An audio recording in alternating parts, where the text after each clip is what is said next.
আর আমি স্যারের সাথে একটু কথা বলে নেব যদি এরকম কোনো ইস্যু থাকে যে আপনাদের হচ্ছে ল্যাব ফাইনালটা আগে নিতে হবে, তো সেই ক্ষেত্রে আমি স্যারের সাথে কথা বলে নেব, মানে ফাইনালি আমি জানাবো আপনাদের আর কি যে ল্যাব ফাইনালটা কবে হবে। জি স্যার। আচ্ছা, সো আমরা বুটস্ট্র্যাপের উপর কোনো কাজ দেইনি। আমি আসলে চিন্তা করেছিলাম যে এই উইকের মধ্যে হয়তো আপনাদের অ্যাসাইনমেন্টটা রেডি হয়ে যাবে, সেই জন্য আসলে বুটস্ট্র্যাপে কাজ দিতে চাইনি। কিন্তু এখন মনে হচ্ছে যে আপনাদের বুটস্ট্র্যাপে কিছু কাজ দেওয়া দরকার ছিল। আপনাদের বুটস্ট্র্যাপে কার কোনো প্রবলেম আছে?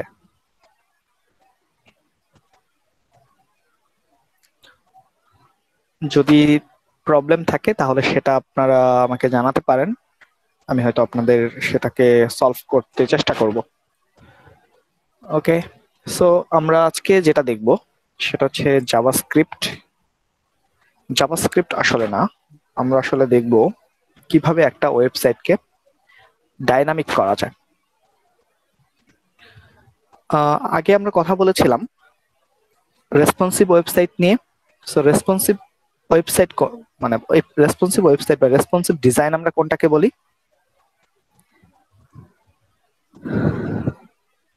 স্যার অ্যাভেলেবল ডিসপ্লের রেজোলিউশনের উপরে ডিপেন্ড করে স্যার ওয়েবসাইটে সেভ হয়।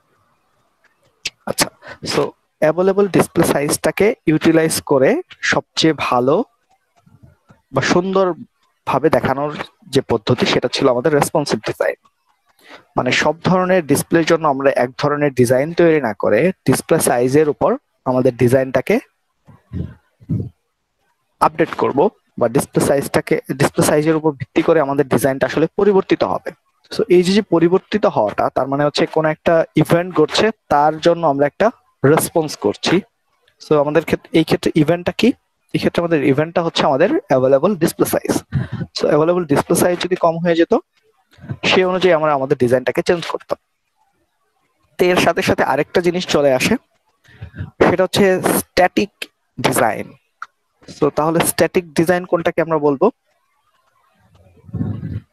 স্ট্যাটিক ডিজাইন আমরা সেই ডিজাইনটাকে বলবো যে ডিজাইনে আসলে কোনো পরিবর্তন হবে না, আমরা সবকিছু আসলে হার্ড কোডেড থাকবে। হার্ড কোডেড বলতে আমরা যা লিখবো শুধুমাত্র সেটাই শুধু দেখাবে, সেটার মধ্যে আসলে কোনো পরিবর্তন আমরা দেখতে পাবো না। পরিবর্তন দেখতে পাবো না বলতে ধরেন আমরা ইউজারের যে বিহেভিয়ার, সেই বিহেভিয়ারের উপর ভিত্তি করে আমাদের ওয়েব পেজের মধ্যে কোনো কিছুকে বাদ দেয়া বা কোনো কিছুকে নতুন অ্যাড করা, সেটা আসলে আমরা করতে পারিনি। এত দিন পর্যন্ত আমরা যেসব ডিজাইন করেছি সেসব ডিজাইন করে আসলে আমরা কি করতে পারিনি? আমরা HTML এর মধ্যে যা লিখেছি সেটাই আমাদেরকে দেখিয়েছে, তার জন্য যেভাবে ডিজাইন করেছি সেই ডিজাইনটাই আমাদের দেখিয়েছে। আমরা কিন্তু ইউজারের সাথে কোনো ধরনের ইন্টারেকশন করিনি। করেছি কি? না স্যার। ইউজারের সাথে আমরা ইন্টারেকশন করেছিলাম এভাবে যে আমরা কিছু ইনপুট নিছিলাম আর কি। হ্যাঁ, ইউজার থেকে আমরা কিছু ইনপুট নিয়েছিলাম, কিন্তু সেই ইনপুটটাকে আসলে ব্যবহার করে ইউজারকে নতুন কোনো একটা কিছু দেখানো, সেটা কি আমরা করেছিলাম? করিনি। তার মানে আমাদের এতদিন পর্যন্ত যে ইন্টারাকশন সেটা হচ্ছে শুধুমাত্র আমরা ইনপুট নিতে পেরেছি, কিন্তু তার কোনো আউটপুট আসলে আমরা ইউজারকে দেখাতে পারি। ওকে, সো এই ধরনের ওয়েবসাইট আসলে খুবই রেয়ার যে শুধুমাত্র সে ইউজারকে দেখাবে, সে আসলে ইউজারের সাথে কোনো রকমের ইন্টারাকশন করবে না। এরকম ওয়েবসাইট আসলে আমরা কি জন্য ব্যবহার করতে পারি? যেমন যদি কোনো অ্যানাউন্সমেন্ট দেওয়ার জন্য আমাদের একটা ওয়েবসাইট দরকার হয়, তো সেই সব ক্ষেত্রে আমরা এই ধরনের ওয়েবসাইট ব্যবহার করি যে একটা অ্যানাউন্সমেন্ট ওখানে দেওয়া থাকবে, যে কোনো একটা কিছু যদি কাউকে জানানোর ইচ্ছা হয় সে হয়তো ওইখান থেকে গিয়ে দেখতে পারবে। কিন্তু যদি আমাদের এমন দরকার হয় যে আসলে ইউজার থেকে একটা ইনপুট নিয়ে সেই অনুযায়ী ইনফরমেশন আমরা ইউজারকে দেখাবো, তখন সেই ডিজাইনটাকে আমরা কি ধরনের ডিজাইন বলতে পারি? ইউজার ইন্টারেক্টেড ডিজাইন বা হচ্ছে ডাইনামিক ডিজাইন। সো যেটাতে আমরা আসলে আমাদের ডিজাইনটা আমাদের দরকার অনুযায়ী পরিবর্তিত হতে পারবে। ওকে, কনসেপ্ট দুইটা নিয়ে কি আপনাদের মানে পার্থক্যটা ধরতে পারছেন? একটা হচ্ছে যে যার মধ্যে আমরা যে কোডগুলো লিখবো সেই কোডগুলোকে দেখাবে, মানে যেভাবে লিখবো, যে লেখাগুলো লিখবো সেগুলোকেই দেখাবে, সেটা আসলে পরিবর্তন হবে না, সবসময় একরকম থাকবে। আমরা যদি কোনো কিছু পরিবর্তন করতে চাই তাহলে অবশ্যই আমাদের সেটা আমাদের যে প্রোগ্রাম সেই প্রোগ্রামের মধ্যে লিখে দিতে হবে। সো পরিবর্তন। আর আমরা যদি এরকম একটা ডিজাইন করি যে ডিজাইনের মধ্যে আমাদের ইউজার কোনো ইন্টারাকশনের দ্বারা আমাদের ডিজাইনটা পরিবর্তন হবে, তো এরকম যদি হয় তখন আমরা সেটাকে বলছি ডাইনামিক ডিজাইন। ওকে, মানে আমাদের কোন একটা পরিবর্তন হবে বা পরিবর্তন সম্ভব এরকম যে ডিজাইনগুলো, সেটাই আসলে ডাইনামিক। আরো এক ধরনের ডিজাইন আছে, সেটা হচ্ছে অ্যাডাপটিভ ডিজাইন। ডাইনামিককে আপনি কাইন্ড অফ অ্যাডাপটিভ বলতে পারেন, আর কিন্তু যদি স্পেসিফিক্যালি অ্যাডাপটিভ ডিজাইন বলি, তো অ্যাডাপটিভ ডিজাইন হচ্ছে সেটা যেখানে একজন স্পেসিফিক ইউজারের জন্য এক ধরনের ডিজাইন করা হয়।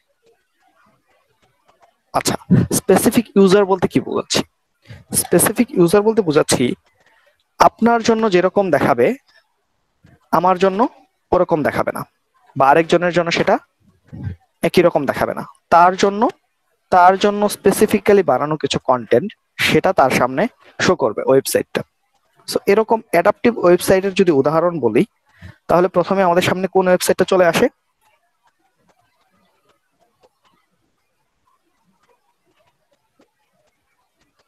স্যার ফেসবুকে তো হইতে পারে। ফেসবুক হতে পারে। আচ্ছা, কেন ফেসবুক হতে পারে?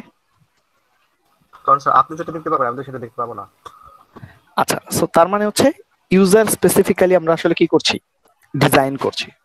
সো এই জন্য আমরা ফেসবুকের ডিজাইনটাকে আসলে কি বলতে পারি? অ্যাডাপটিভ ডিজাইন বলতে পারি। ওকে, আর ডাইনামিক ডিজাইনের একটা উদাহরণ দেখাতে পারবেন?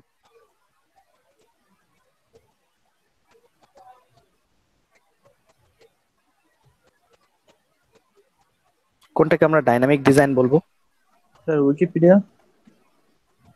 কিভাবে? ইন্টারফেসটা একই রকম থাকে সবার জন্য। তারপর?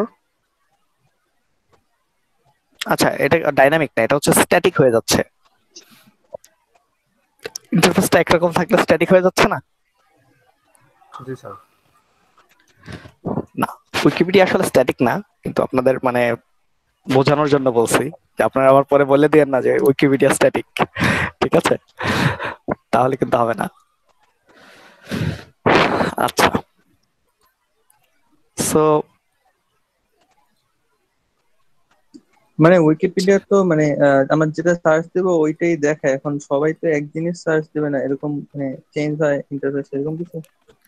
আচ্ছা, সো উইকিপিডিয়ার ক্ষেত্রে যেটা, সেটা হচ্ছে মনে করেন সবার জন্য কন্টেন্টটা সেম থাকছে, এটাই তো আপনি বলতে চাচ্ছেন যে সবার কন্টেন্টটা সেম, জি মানে স্যার। যে পেজটা যখন আপনি দেখছেন তখন সেটা সেম থাকছে। সো সব ধরনের ওয়েব পেজের মধ্যে আসলে কোন একটা ওয়েবসাইট যে পুরোটাই ডাইনামিক এরকম না। ব্যাপারটা হচ্ছে যে কিছু এলিমেন্ট হয়তো ডাইনামিক হবে, কিছু এলিমেন্ট অ্যাডাপটিভ হবে, এবং কিছু এলিমেন্ট স্ট্যাটিক থাকবে। এখন আপনি যদি উইকিপিডিয়ার জন্য চিন্তা করেন, তো তাহলে ডিজাইনের মানে পুরো পেজটাই যে আসলে ডাইনামিক হতে হবে এমন কোনো কথা নেই, পুরো পেজটাই যে স্ট্যাটিক হতে হবে এমন কোনো কথা নেই। কিছু অংশ যদি স্ট্যাটিক থাকে, সো আমরা যেহেতু ডিজাইন বলছি, তো তার মানে ডিজাইন কিন্তু পুরো ওয়েবসাইটটা একরকম ডিজাইনই হতে হবে এমন কোনো কথা আসলে নেই। কিছু অংশ কি হতে পারে? স্ট্যাটিক হতে পারে, আবার কিছু অংশ কি হতে পারে?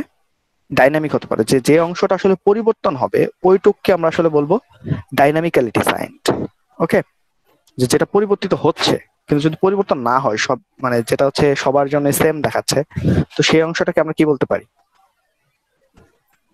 স্ট্যাটিক। স্ট্যাটিক। স্ট্যাটিক। স্ট্যাটিক। তো এইটুকু মানে মাথায় একটু ঢুকিয়ে নেন, যদি পরিবর্তিত হয় তাহলে ডাইনামিক, আর যদি পরিবর্তিত না হয় তাহলে স্ট্যাটিক। আর হচ্ছে যদি ডিসপ্লে সাইজের উপর ভিত্তি করে আমাদের ডিজাইনে পরিবর্তন আসে, তখন সেটাকে আমরা বলবো রেসপন্সিভ। ওকে, আর যদি ইউজার স্পেসিফিক পরিবর্তন দেখায়, আর এটা হচ্ছে কি ইউজার স্পেসিফিক পরিবর্তন দেখায়, তখন সেটাকে আমরা বলি অ্যাডাপটিভ। এই চারটা টার্ম নিয়ে কারো কোনো কনফিউশন আছে? না স্যার। আচ্ছা, সো এই চারটা টার্ম নিয়ে যদি আপনাদের কনফিউশন না থাকে, তাহলে হচ্ছে আমরা প্রস্তুত। ওকে, আপনারা কি আবার ডিসপ্লে দেখতে পাচ্ছেন? জি স্যার। আচ্ছা, সো আমরা প্রথমে যে কাজটা করব সেটা হচ্ছে এবং আমরা যে এই যে বলছি যে আমরা ডাইনামিক ওয়েবসাইট বানাবো, চিনি কম দিয়ে দিয়ে। আচ্ছা, সো আমরা যে বলছি যে ডাইনামিক ওয়েবসাইট বানাবো, সো এই ডাইনামিক ওয়েবসাইট বানানোর জন্য আমরা এতদিন যেসব জিনিস দেখেছি, যেমন হচ্ছে HTML এবং CSS, এই দুইটা দিয়ে কি আমরা আসলে কোনোভাবে আমাদের ওয়েবসাইটটাকে কি ডাইনামিক করতে পারি? সেগুলো তো হার্ড কোডিং করতে হবে, আর হার্ড কোডিং হলে তো স্যার ডাইনামিক হবে না। আচ্ছা, সো এই জিনিসটা যদি আপনারা বুঝে থাকেন যে হার্ড কোডিং করতে হচ্ছে আমাদের, মানে আমরা যা কিছু লিখছি শুধু সেই জিনিসটাই আমাদেরকে দেখাচ্ছে, ওইখানে পরিবর্তন করার জন্য আসলে আমরা কি করতে পারি, যে ওইখানে কোনো ধরেন কোন একটা ইভেন্ট হলে সেটাকে রেসপন্স হিসেবে আমরা তার পরিবর্তনটা করতে পারি। যেমন ইভেন্ট বলতে মনে করেন হয়তো আমরা কোথাও একটা মাউস ক্লিক করলাম, সো মাউস ক্লিকের জন্য একটা পরিবর্তন, মানে ইউজার থেকে একটা ইনপুট নিলেন। মাউস ক্লিকটা কি? ইউজার থেকে একটা ইনপুট, বা আপনি কিবোর্ডের কোনো একটা বাটন প্রেস করলেন, সো সেটা কি? ইউজার থেকে একটা ইনপুট আমাদের কাছে আসে। সো ইউজার থেকে যখন কোনো ইনপুট আসবে এবং সেই ইনপুটটাকে নিয়ে যখন আমরা একটা পরিবর্তন দেখাবো, তখন তো আসলে জিনিসটা কি হচ্ছে? ডাইনামিক হচ্ছে। সো এই কাজটা করার জন্য আমরা আসলে HTML এর ক্ষেত্রে যদি খেয়াল করেন, HTML এর যেসব ধরনের কন্টেন্ট আমরা দেখেছি, ওইগুলো থেকে কিন্তু আসলে আমরা কোনো ডিসিশন নিতে পারি না যে এইটার উপর ভিত্তি করে আমরা পরিবর্তনটাকে করব। এর জন্য আমরা হচ্ছে একটা নতুন ল্যাঙ্গুয়েজ ব্যবহার করি, এবং সেই ল্যাঙ্গুয়েজটার নাম হচ্ছে জাভাস্ক্রিপ্ট। এটাকে আবার আপনারা মানে জাভার সাথে আসলে মিলিয়ে ফেলেন না, দুইটা আলাদা ধরনের ল্যাঙ্গুয়েজ পুরোপুরি। ওকে, সো এই জাভাস্ক্রিপ্ট আসলে আমরা যেটা দেখবো সেটা হচ্ছে বেসিক জাভাস্ক্রিপ্ট মানে প্লেন জাভাস্ক্রিপ্ট, যেটা এটার কোনো ফ্রেমওয়ার্ক বা লাইব্রেরি আমরা হচ্ছে ইউজ করছি না। ওকে, আমরা প্রথম জাভাস্ক্রিপ্টটা শিখবো, কিন্তু আসলে বেসিক জাভাস্ক্রিপ্ট দিয়ে আপনারা যখন ইন্ডাস্ট্রিতে কাজ করবেন বা প্র্যাকটিক্যাল লাইফে কাজ করবেন, তখন কিন্তু এই প্লেন জাভাস্ক্রিপ্ট আপনারা খুব বেশি ব্যবহার করবেন না। আপনারা ব্যবহার করবেন এই জাভাস্ক্রিপ্টের উপর বানানো বিভিন্ন লাইব্রেরি এবং হচ্ছে ফ্রেমওয়ার্ক। তো এরকম কিছু লাইব্রেরি যদি আমি আপনাদেরকে বলি, তো আপনাদের আসলে ওই জিনিসগুলো শিখতে হবে, কিন্তু আপনাদের এই জাভাস্ক্রিপ্টের যে আইডিয়াটা বা জাভাস্ক্রিপ্ট কিভাবে কাজ করে সেই জিনিসটা হচ্ছে আমরা এই ক্লাসে দেখব। কিন্তু আপনারা যখন কাজ করবেন তখন আপনাদের কাজ করতে হবে এই সব বেসিক এলিমেন্টের উপর ভিত্তি করে বানানো কিছু লাইব্রেরি এবং ফ্রেমওয়ার্ক। সো কিছু লাইব্রেরির কথা যদি আমরা বলি, জাভাস্ক্রিপ্টের সবচেয়ে জনপ্রিয় লাইব্রেরি হচ্ছে এখন রিয়াক্ট.js। ওকে, সো রিয়াক্ট হচ্ছে জনপ্রিয় একটা লাইব্রেরি যেটা জাভাস্ক্রিপ্টের উপর বানানো। দেন এর সাথে আরো রিয়াক্ট অনেক বেশি ব্যবহার করা হয়, এবং ফেসবুক হচ্ছে রিয়াক্ট ব্যবহার করে, মানে ফেসবুক তাদের যে ওয়েব পেজ ডিজাইন, সেই ডিজাইনের জন্য হচ্ছে রিয়াক্ট ব্যবহার করে। ওকে, আর জনপ্রিয় দুটা ফ্রেমওয়ার্ক যদি বলি, একটা হচ্ছে অ্যাঙ্গুলার.js, এন্ড এই অ্যাঙ্গুলার.js হচ্ছে একটা ফ্রেমওয়ার্ক, রিয়াক্ট হচ্ছে কি একটা লাইব্রেরি, আর এটা হচ্ছে একটা ফ্রেমওয়ার্ক অ্যাঙ্গুলার। আর এটা হচ্ছে Vue.js, এটাও একটা ফ্রেমওয়ার্ক যেটাও জাভাস্ক্রিপ্ট দিয়ে বানানো, এবং সবকটাই আসলে জনপ্রিয়, খুবই জনপ্রিয়, সবকটারই ব্যবহার করা হয়। আপনাদের পছন্দ মতো বা আপনাদের যেটা ভালো লাগে সেটা শিখে নিয়ে আপনারা কাজ করতে পারেন। এই ক্ষেত্রে আপনারা যেটা খেয়াল করতে পারেন সেটা হচ্ছে মার্কেট প্লেস বলতে আসলে আমি বোঝাচ্ছি যে জব ফিল্ডে আপনাদের কোনটার চাহিদা বেশি সেটা নিয়ে আপনারা খোঁজ খবর রাখবেন। এবং আপনারা যদি নিজেকে ইন্ডাস্ট্রির জন্য প্রস্তুত করতে চান, তাহলে সেই প্রস্তুতির সবচেয়ে ভালো সময় হচ্ছে থার্ড ইয়ারের শুরু থেকে বা সেকেন্ড ইয়ারের শেষের দিক থেকে। আপনারা এবার কোন ইয়ারে আছেন? স্যার সেকেন্ড ইয়ারের শেষে। আচ্ছা, সো আপনাদের জন্য এটা আসলে খুবই উপযুক্ত সময় নিজেকে এখনই মার্কেটের জন্য প্রস্তুত করা, যে আপনি যখন জব ফিল্ডে যাবেন তো তার জন্য এখন থেকে আপনাকে প্রস্তুতি নিতে হবে। তো এই প্রস্তুতির অংশ হিসেবে আপনারা যেটা করতে পারেন সেটা হচ্ছে আপনারা বিভিন্ন জব পোস্টের যেসব সাইট আছে, তো সেসব সাইট হচ্ছে আপনারা ভিজিট করতে পারেন, এবং ভিজিট করে দেখতে পারেন যে আসলে কোন একটা জবের জন্য কি কি রিকোয়ারমেন্ট দেয়া থাকে, যে এই জিনিসগুলোকে জানতে হবে। ঠিক আছে, সেগুলো দেখে আপনারা আপনাদের প্রস্তুতিটা নিয়ে নিতে পারেন। এবং এখন যদি আমি আপনাদের বলি যে ওয়েব ডেভেলপমেন্টের জন্য, ফ্রন্ট এন্ডের জন্য বাংলাদেশের মোটামুটি অনেক কোম্পানি হচ্ছে এখন রিয়াক্ট ব্যবহার করে, অ্যাঙ্গুলার ব্যবহার করাও অনেক কোম্পানি রয়েছে, ভিউ ব্যবহার করাও কোম্পানি আছে। কিন্তু এখন আপনাদের দেখতে হবে যে আপনার কোনটা ভালো লাগে বা আপনি কোনটা নিয়ে কাজ করতে চান, সেই অনুযায়ী আপনি এটা ডিসিশন নিতে পারেন। আর আরেকটা হচ্ছে, আপনারা যদি বেশ কিছু ডেসক্রিপশন দেখেন জবের, তো সেই অনুযায়ীও আপনারা আসলে সিদ্ধান্ত নিতে পারেন যে আপনারা কোনটা শিখবেন। আমাদের স্কোপের বাইরে আসলে এই সব কয়টাই। সো আমি শুধু আপনাদেরকে জানিয়ে দিলাম যে এইসব ফ্রেমওয়ার্ক আপনারা শিখতে পারেন। এছাড়াও আরো অনেক ফ্রেমওয়ার্ক আছে, যেমন হচ্ছে একটা ফ্রেমওয়ার্ক আছে, দাঁড়ান আমি নামটা একটু ভুলে গেছি, জাভাস্ক্রিপ্ট।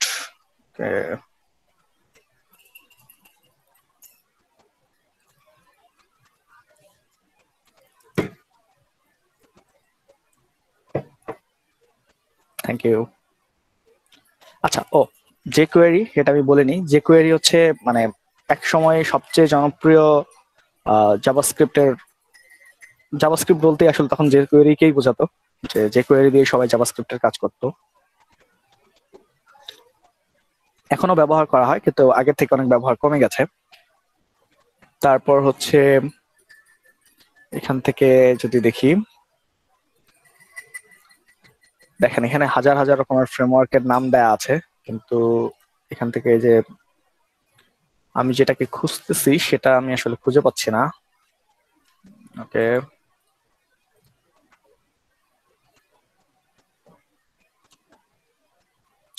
অ্যাঙ্গুলার, দেখেন এই যে এখানে অনেক কিছু বলে দেওয়া আছে, কোনটা কি আপনারা দেখতে পারেন। এম্বার জেএস, এটাও না। মেট্রিল, আচ্ছা। সো এই যে আরেকটা ফ্রেমওয়ার্ক আছে হচ্ছে নোড জেএস, এটা আমি বলিনি, তো এটাও ভালো। পলিমার, ব্যাকবোন, আচ্ছা ভি দিয়ে একটা ফ্রেমওয়ার্ক আছে, আচ্ছা আমি এটা মনে করতে পারতেছি না, মনে হলে আপনাদেরকে জানাবো। সেটা খুব বেশি জনপ্রিয় না, কিন্তু মনে হচ্ছে প্রমিসিং। আচ্ছা, তো এ পর্যন্ত তো সবাই বুঝতে পেরেছেন যে আপনাদেরকে কি করতে হবে, সেটার একটা ডিরেকশন আমি দিয়ে দিয়েছি। এখন আমরা দেখব যে আসলে বেসিক জাভাস্ক্রিপ্ট আমরা কিভাবে ব্যবহার করতে পারি। এখন আমাদের কাজ হচ্ছে সেটা। তো বেসিক জাভাস্ক্রিপ্ট ব্যবহার করার জন্য আমাদেরকে জানতে হবে যে জাভাস্ক্রিপ্টের কোড কিভাবে লিখে, এবং আসলে আমরা জাভাস্ক্রিপ্ট প্রথম আমরা দেখবো যে জাভাস্ক্রিপ্টের কোড কিভাবে লিখতে হয়, সিনট্যাক্সটা কি, কিভাবে ভ্যারিয়েবল ডিক্লেয়ার করতে হয়, ফাংশন কিভাবে লিখতে হয়, কন্ডিশন কিভাবে লিখতে হয়, এন্ড লুপিং কিভাবে করতে হয়। মানে যে কোনো ল্যাঙ্গুয়েজ শেখার জন্য আমাদের আসলে এই কয়েকটা জিনিস সবাইকে জানতে হয়। তারপর থাকে ওই ল্যাঙ্গুয়েজ স্পেসিফিক কিছু কাজ, যেমন সব ল্যাঙ্গুয়েজে যদি আপনার শুধু এই কাজগুলো, এই জিনিসগুলোই থাকতো, তাহলে আসলে এরকম মাল্টিপল ল্যাঙ্গুয়েজের ব্যবহার দরকার হতো না। সবগুলো ল্যাঙ্গুয়েজের কিছু স্পেসিফিক স্পেশাল বৈশিষ্ট্য থাকে। ওকে, সো এই স্পেশাল বৈশিষ্ট্যগুলো আসলে জাভাস্ক্রিপ্টের জন্য এরকম কি স্পেশাল বৈশিষ্ট্য আছে, সেগুলো নিয়ে আমরা একটু আপনাদের জানানোর চেষ্টা করব। দেন হচ্ছে আমরা দেখব যে কিভাবে জাভাস্ক্রিপ্ট ব্যবহার করে আসলে একটা ওয়েব পেজকে আমরা ডাইনামিক করতে পারি।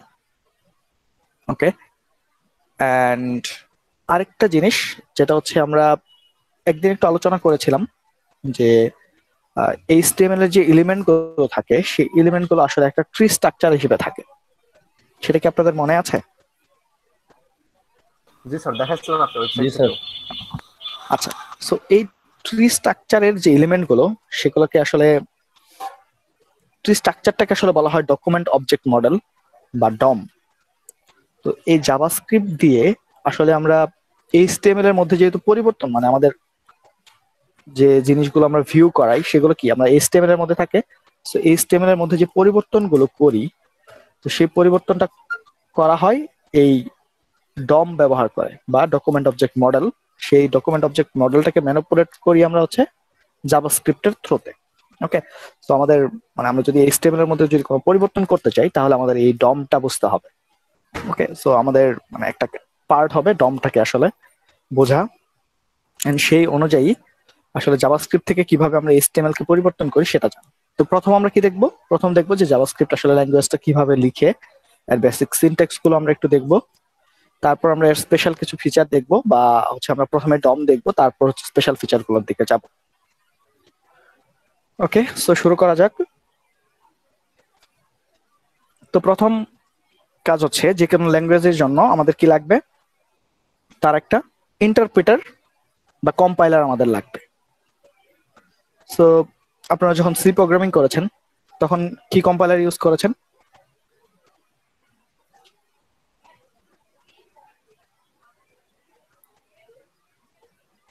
হ্যালো, স্যার কুড আপনার কি ব্লক। Code blocks? আচ্ছা, কোড ব্লকস কিন্তু কম্পাইলার না।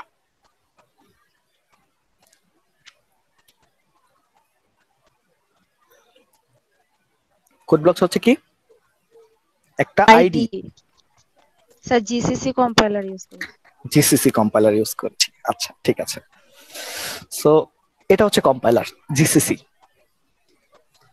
অ্যান্ড আবার কিছু ল্যাঙ্গুয়েজ থাকে যেগুলো আসলে আমরা ইন্টারপ্রিটার ইউজ করি, সেগুলোকে আমরা ইন্টারপ্রিটেড ল্যাঙ্গুয়েজ বলি। কিছু প্রোগ্রামিং ল্যাঙ্গুয়েজ আছে যারা যারা হচ্ছে আমরা কম্পাইল করে তারপরে ব্যবহার করতে হয়। পুরো প্রোগ্রামটাকে সে কি করে, আগে কম্পাইল করে, কম্পাইল করে নিয়ে তারপর ব্যবহার করে। তো জাভাস্ক্রিপ্টের জন্য তো আমাদের এরকম কিছু একটা দরকার, either compiler or interpreter. So সেটা তো আমাদের ইনস্টল করতে হবে। কিন্তু আমাদের সুবিধার কথা হচ্ছে যে জাভাস্ক্রিপ্টের জন্য আমাদের আসলে স্পেসিফিক্যালি কোনো কম্পাইলারের দরকার হয় না, বা আইডিরও দরকার নেই। আপনি চাইলে জাভাস্ক্রিপ্টের যে কোনো প্রোগ্রাম একটা ব্রাউজার হলেই এক্সিকিউট করতে পারেন। সো ব্রাউজার দিয়ে কিভাবে আসলে আমরা একটা জাভাস্ক্রিপ্ট প্রোগ্রামকে এক্সিকিউট করতে পারি সেটা আমরা দেখতে পারি। ওকে, সো তার মানে আমাদের স্পেসিফিক্যালি কোনো টুলসের দরকার হচ্ছে না। তো সেই টুলস হিসেবে আমরা আমাদের ব্রাউজারটাকেই ব্যবহার করতে পারবো। ওকে, সো ব্রাউজারটাকে আমরা কিভাবে ব্যবহার করব সেটা আমরা একটু দেখব। তার আগে আমরা হচ্ছে একটা এইচটিএমএল ফাইল তৈরি করি।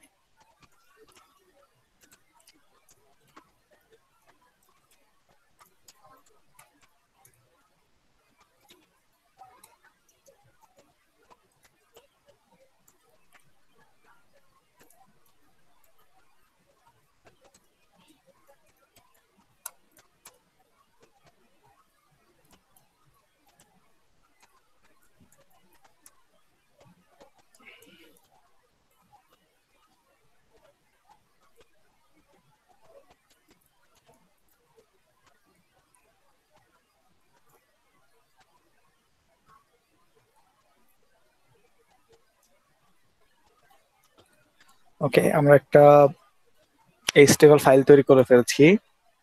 সো এটাকে আমরা লাইভ সার্ভার দিয়ে ওপেন করি। তো আমাদের লেখা দেখাচ্ছে হ্যালো ঢাকা। আচ্ছা, আমার স্ক্রিন সাইজ বড় করে দেওয়া, এই জন্য কন্টেন্ট অনেক বড় বড় করে দেখাচ্ছে। সো আমরা একটা প্রোগ্রাম তৈরি করে ফেলেছি। এখন এই ফাইলটাকে যদি আমরা তো ইন্সপেক্ট করা শিখেছি, তাই না? জি জি স্যার। সো ইন্সপেক্টে যদি আমরা ক্লিক করি তাহলে আমাদের হচ্ছে এই যে ফাইলটা, সেই ফাইলটার মধ্যে কি ধরনের কন্টেন্ট আছে সেটা আমাদের এলিমেন্টস থেকে দেখতে পাবো। সো এলিমেন্টসে গিয়ে যদি আমরা দেখি তাহলে দেখেন এখানে একটা স্ক্রিপ্ট দেখাচ্ছে,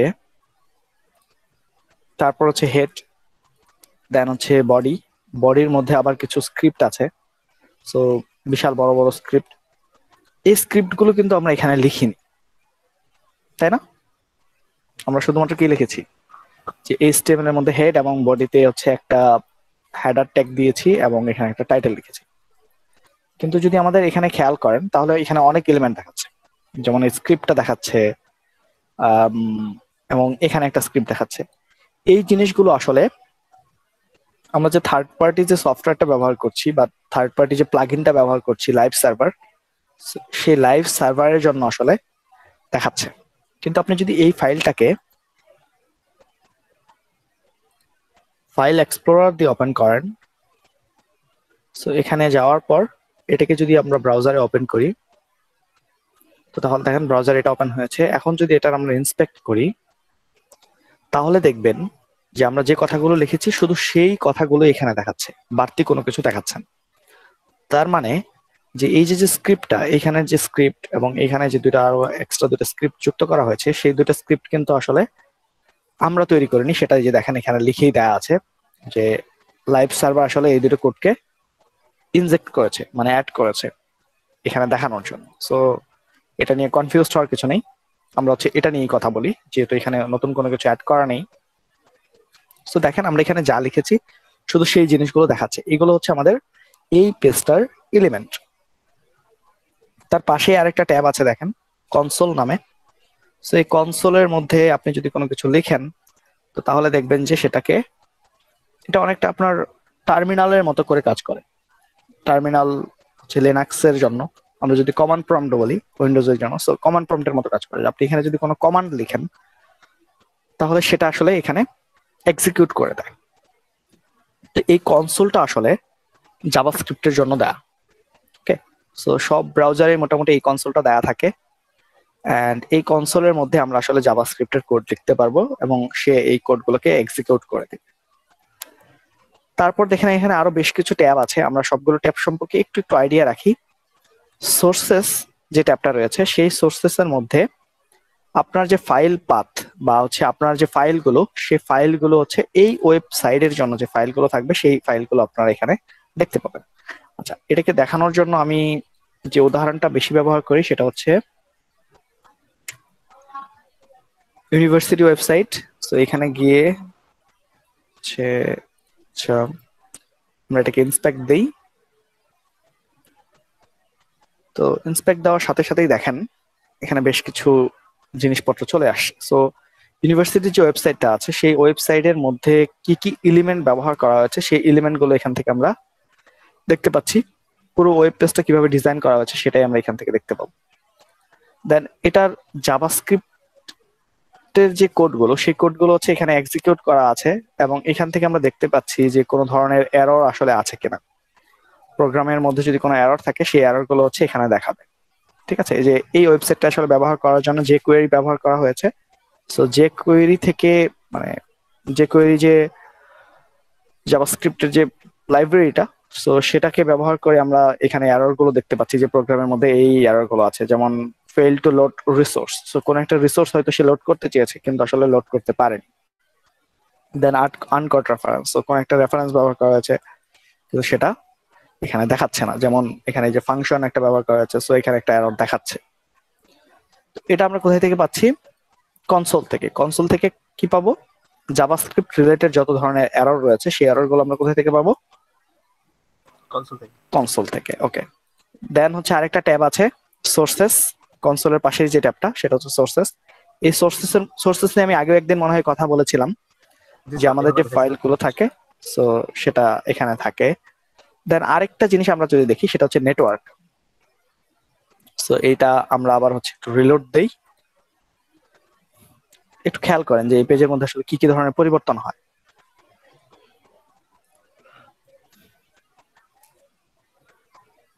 খেয়াল করেছেন যে এই জায়গাতে অনেক কিছু দেখাচ্ছে। ওকে, সো এখানে আমরা অলে ক্লিক করি। তো অলে ক্লিক করার পর যদি খেয়াল করেন সেটাকে আমি আরেকটু বড় করার চেষ্টা করি, দেন হচ্ছে সাইজটাকে ছোট করে দেই। আচ্ছা, ওকে, প্রথমে একটু বড় থাক। এখানে যদি খেয়াল করেন দেখেন এখানে অনেক কিছু দেখাচ্ছে।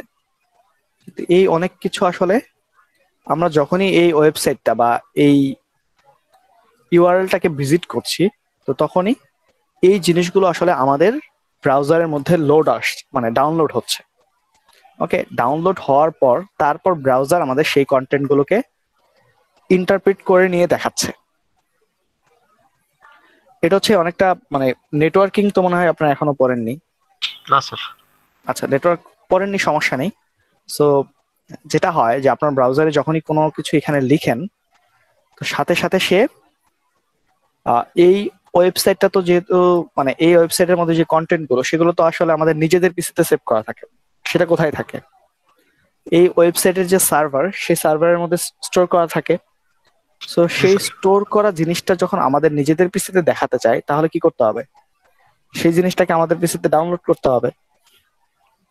তো আমাদের পিসিতে কোনো কিছু নেই, সেটা তো আসলে আমরা দেখতে পাবো না, তাই না? জি তো স্যার। সেটাকে দেখার জন্য কি করতে হয়, যে ব্রাউজারে গিয়ে আমরা যখন কোনো কিছু লিখি তখন ব্রাউজার সেটাকে ডাউনলোড করে। এবং দেখেন যে আমরা যখন ইউনিভার্সিটির ওয়েবসাইটটাকে লিখেছি, ডোমেনটাকে দিয়েছি বা ডোমেন নেমটাকে দিয়েছি, তখন সে 12.7 MB রিসোর্স ডাউনলোড করেছে। ওকে, মানে এই যে যে ওয়েব পেজটা আছে সেই ওয়েব পেজের মধ্যে আসলে 12.7 MBর মতো ডাটা বা ইনফরমেশন এখানে রয়েছে। সেই ইনফরমেশন গুলো আমাদের ব্রাউজারের মধ্যে লোড হয়েছে, মানে ডাউনলোড হয়েছে। দেন ডাউনলোড হওয়ার পর আমাদের ব্রাউজার সেগুলোকে দেখাচ্ছে। ওকে, যদি খেয়াল করেন যে এখানে দেখেন এই ট্যাবটার দিকে খেয়াল করেন, এই ট্যাবের মধ্যে দেখেন অনেক কিছু লেখা আছে। সো এইচএক্সআর, দেন হচ্ছে জেএস। সো জেএস এর মধ্যে যে জিনিসগুলো আছে সেগুলো হচ্ছে সব স্ক্রিপ্ট বা হচ্ছে জাভাস্ক্রিপ্টের ফাইল। ওকে, দেন সিএসএস এর মধ্যে যা কিছু আছে সেগুলো হচ্ছে ডিজাইন ফাইল। সো এই পেজটা ডিজাইন যেসব ফাইল ব্যবহার করা হয়েছে সবগুলো ফাইলই আসলে ডাউনলোড হয়েছে। দেন হচ্ছে ইমেজেস, যতগুলো ইমেজ ব্যবহার করা হয়েছে সবগুলো ইমেজ এখানে আছে। যেমন খেয়াল করেন যদি, সো আমরা যদি দেখি কি দেখবো, আমরা হচ্ছে সুফি মোহাম্মদ মিজানুর রহমান স্যারের যে ইমেজটা এখানে দেয়া আছে, এখানে কোথায় দেয়া আছে, এই যে যে ইমেজটা। সো এই ইমেজটা যদি আমরা দেখতে চাই যে এই ইমেজটা আসলে কি নামে দেয়া আছে, সেটা হচ্ছে sufi-1.jpg নামে দেয়া আছে। সেটাকে যদি ক্লিক করেন তাহলে দেখবেন যে এই ইমেজটা আমাদের ডাউনলোড হয়েছে। ওকে, তারপর যদি দেখেন যে আর কোনো ইমেজ এখানে আছে কিনা, যেমন হচ্ছে কনভোকেশনের যে ইমেজ, আমাদের আসলে এখানে নাম ধরে দেখতে হবে যে কোথায় সেই ইমেজটা আছে। এখানে বিভিন্ন ইমেজ আছে এবং সেই ইমেজগুলো যদি আমরা দেখি তাহলে আমরা দেখতে পাবো যে যতগুলো ইমেজ আসলে এই ওয়েব পেজটার মধ্যে ব্যবহার করা হচ্ছে সবগুলো ইমেজই আমরা এখান থেকে পেয়ে যাব। ওকে, সো এই যে যেমন ধরেন এই যে এখানে একটা ইমেজ দেয়া আছে, দেন হোয়াটসঅ্যাপের কিছু দেয়া আছে, স্টুডেন্টদের যে ইমেজ আছে সেটা ওখানে আছে, পার্মানেন্ট ক্যাম্পাস যে ইমেজ ব্যবহার করা হয়েছে, যে লোগোর যে ইমেজ আছে সেগুলো আমরা এখান থেকে পেয়ে যাব। দেন মিডিয়া ফাইল যেগুলো আছে, ফন্ট, যত ধরনের ফন্ট ব্যবহার করা হয়েছে সেই ফন্ট গুলো এখানে দেয়া আছে। সো এরকম আরো অনেক ইনফরমেশন এখানে দেয়া আছে। দেন পারফরমেন্স, মেমোরি অ্যালোকেশন কিভাবে হচ্ছে, অ্যাপ্লিকেশন সিকিউরিটির জন্য কি ব্যবহার করা হয়েছে, এন্ড এই অপশনগুলো যে আসলে এই যে এখানে যে অপশনগুলো আমরা দেখতে পাচ্ছি সেই অপশনগুলো সব ব্রাউজারের জন্য নাও থাকতে পারে। কিছু ব্রাউজারে হয়তো সবগুলোই আছে, কিছু ব্রাউজারে হয়তো সবগুলো নেই। ওকে, এটা ব্রাউজার ডিপেন্ডেন্ট। কিন্তু যদি আমরা খেয়াল করি, elements, console, sources and network, performance, memory, এই অপশনগুলো আসলে মোটামুটি সব ব্রাউজারের মধ্যেই থাকে। কারণ আপনার একটা ওয়েব পেজের যদি আপনি ইনফরমেশন গুলোকে দেখতে চান তাহলে এই জিনিসগুলো আমাদের দরকার হয় এবং ব্রাউজার আমাদের এই ইনফরমেশন গুলোকে প্রোভাইড করে, যাতে করে আমরা যখন ওয়েব ডেভেলপমেন্ট করব, তো ডেভেলপমেন্ট করার জন্য আমাদের কি করতে হবে, ডিবাগিং করার প্রয়োজন হবে। ডিবাগিং কি এটা আমরা জানি? আর ভুলগুলো খুঁজে বের করা। বুঝিনি। ভুলগুলো খুঁজে বের করা। হ্যাঁ, যে আমরা আসলে ভুলগুলো খুঁজে পাওয়া তা না, আমরা আসলে যেভাবে কাজ করাইতে চাচ্ছি আসলে আমাদের ক্রিয়েট করা প্রোগ্রামটা কি থেকে সেইভাবে কাজ করছে কিনা সেটা দেখা যাচ্ছে আসলে ডিবাগিং। সো এটা ভুলেও হতে পারে, আপনি যদি বলেন যে ভুল সেটা বলতে পারেন, কিন্তু আসলে ডিবাগিং এর মূল উদ্দেশ্য হচ্ছে আমরা যেভাবে কাজ করাতে চাচ্ছি সেভাবে কাজ করছে কিনা। ওকে, সো ডিবাগিং করার জন্য আসলে আমাদের এই ধরনের জিনিসগুলো দরকার হয়। এবং আমরা যদি আমাদের একটা ওয়েবসাইটকে যদি আমরা ফাস্টার বানাতে চাই, তার মানে হচ্ছে যে আমাদের কি করতে হবে, যত কম রিসোর্স হচ্ছে আমাদের ডাউনলোড করতে হয় সেই ব্যবস্থা করতে হবে, যাতে করে আমরা সহজে একটা ওয়েব পেজকে লোড দিতে পারি, তাই না?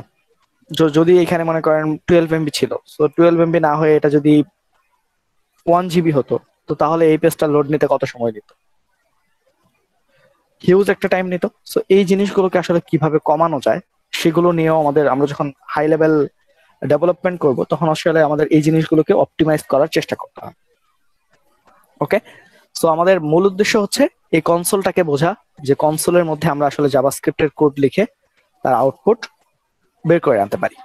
ওকে, সো আমরা জাভাস্ক্রিপ্টের কোডের আউটপুট দেখবো এই কনসোল থেকে। আমরা যে জাভাস্ক্রিপ্ট কোডগুলো লিখবো সেগুলো আউটপুট কোথায় থেকে দেখবো? কনসোল থেকে আমরা দেখতে পারবো যে আসলে আমাদের প্রোগ্রাম ঠিকমতো কাজ করছে কিনা, বা আমরা প্রোগ্রামটাকে ইন্টারপ্রিট করার জন্য এই কনসোলটাকে ব্যবহার করতে পারি। ওকে, এটুকু যদি আমরা বুঝে থাকি তো তাহলেই হবে। দেন আমরা চলে যাব যে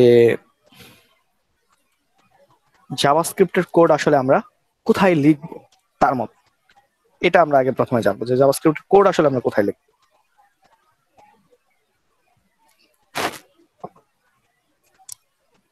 সো জাভাস্ক্রিপ্টের কোড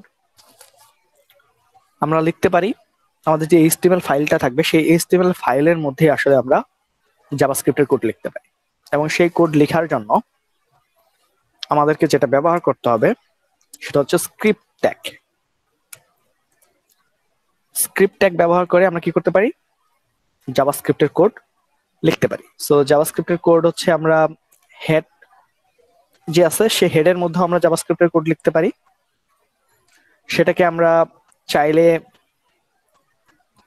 বডির মধ্যে, বডির যে কোনো জায়গাতে আমরা লিখতে পারি, বা আমরা যদি চাই যে আমরা হচ্ছে জাভাস্ক্রিপ্টের কোড লেখার জন্য একটা আলাদা ফাইল ব্যবহার করব, চাইলে আমরা সেটাও করতে পারি।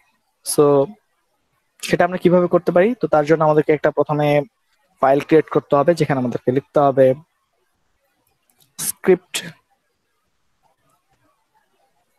ইন্ট্রো ডট, যেহেতু এটা একটা জাভাস্ক্রিপ্ট ফাইল সো এটার এক্সটেনশন হিসেবে আমরা ইউজ করি জেএস। ওকে, সো এটাতে যদি ক্লিক করি তো এখানে আমরা জাভাস্ক্রিপ্টের কোড লিখতে পারবো। সো কোড লেখার জন্য আমাদের তিন জায়গাতে আমরা লিখতে পারি। একটা হচ্ছে কি হেডের মধ্যে লিখতে পারি, আর একটা হচ্ছে বডির মধ্যে লিখতে পারি, বা আমরা চাইলে আলাদা ফাইলও ব্যবহার করতে পারি। এখন বলেন কোথায় লেখাটা সুবিধাজনক, বা কোথায় আসলে আমরা লিখবো?